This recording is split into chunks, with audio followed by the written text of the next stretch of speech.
ilikuwa ni Pawatila. Pawatila ilikuwa iko mbele hii gari ya abiria. Wakati gari ya abiria na yenyewe ilikuwa iko speed. Gari ya abiria ilikuwa na overtake nini? Pawatila. Katika kwa overtake Pawatila mbele kulikuwa na semi ambaye ndio imegongana na hii gari ya nini? Ya abiria. Sasa hii gari ya abiria wakati na overtake Pawatila ikakutana na nini? Na hiyo semi. Maana hii gari ya abiria yenyewe ilikuwa iko speed. Ndio kagongana na ile semi. Na sababu pia mojawapo ni nini? Ni Pawatila. Pawatila ni chombo ambacho cha shambani. Kwanza kina reflector, hakina taa wala brake. Unaona, ndio sababu kubwa ile pelekea ajali ni Pawatila. Sisi tulipofika hapa majeruhi mojawapo ambaye mkubwa ni dereva wa gari ya abiria. Ndio alipokata ugongana alianguka hapo chini, amekatika mguu mmoja na wengine wale wa Pawatila walikuwa wakati wamegongwa wako kule. Ile dereva wa kule wa semi yeye hakuumia. Na majeruhi wengine walikuwa mbele wa gari ya abiria.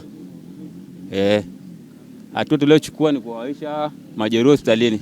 Kwa wamiliki wa vyombo vya moto kwa tunashauri hususan magari kama ya abiria. Yaani maeneo kama haya wasiwe wanaenda mwendo wa kasi, na wamiliki wa vyombo kama Pawatila tulikuwa naomba serikali wazuie Pawatila hizi zisitembee usiku maeneo ya lami. Kwa sababu hizi Pawatila hazina brake wala reflector wala kiashiria chochote kipo mbele wala taa. Unakuta abiria gari dereva kama gari kubwa hii akiwa juu ya lami anakuja, anashtukia tu mkutana na chombo kama hichi cha Pawatila mbele. Sasa Pawatila ni kitu ambacho ni kidogo, afu ni gari kubwa. Unaona? Kwanza Pawatila haina brake wala taa. Kwa hiyo inasababisha ajali. Alafu barabara yetu kama unavyoiona hapa iko juu.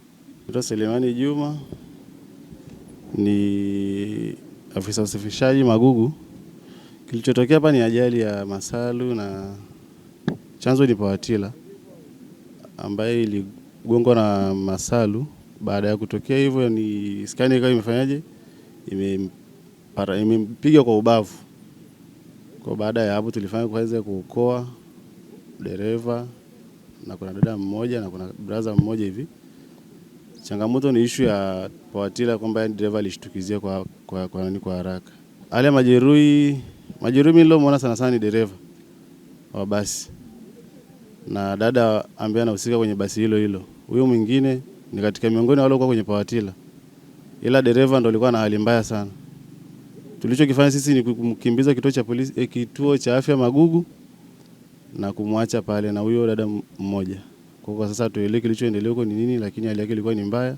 Maana alikatika mguu mwingine ulibaki kwenye skani hapo, alipelekwa bila mguu wa pili. Kwa mimi ninachokiomba kwa maafisa, kwa wao wanaendesha vyombo vya moto ambavyo kama hizo Pawatila, hebu wewe na muda maalum, ikiwezekana kwanza mwisho iwe 7 saa 10. Maana yake changamoto haitaisha. Maana yake huko mtaani pia changamoto za Pawatila haziishi, kugongwa zipo tu.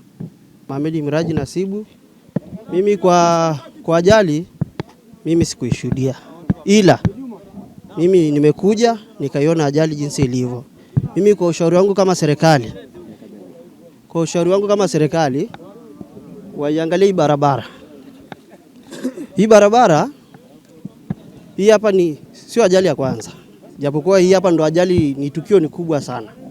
Japokuwa mimi namsifu dereva naye pia amejitahidi sana mpaka kuokoa watu wengine maisha yao na kuisimamisha gari kwa mkao. Lakini sasa kwa hii barabara sasa hivi ni mbovu. Na hii barabara inataka serikali itenge hela kutosha. Waweke waivunje kabisa marepo kila kitu, alafu waweke na taa za barabarani. Na hizi taa wamezeka zimeishia nusu tu pale stendi basi, lakini kote ni giza. Kwa hiyo mimi kwa ushauri wangu kama ulivyo, mimi naishauri serikali hiyo makini na madereva pia wao makini katika vyombo vya moto.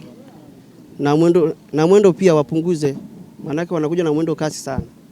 Alafu vile na dereva wa kawaida leseni zao wakaguliwe. Maana kuna wengine hawana leseni, wanakiuka utaratibu na kanuni na sheria. Mimi ndio ushauri wangu hapo.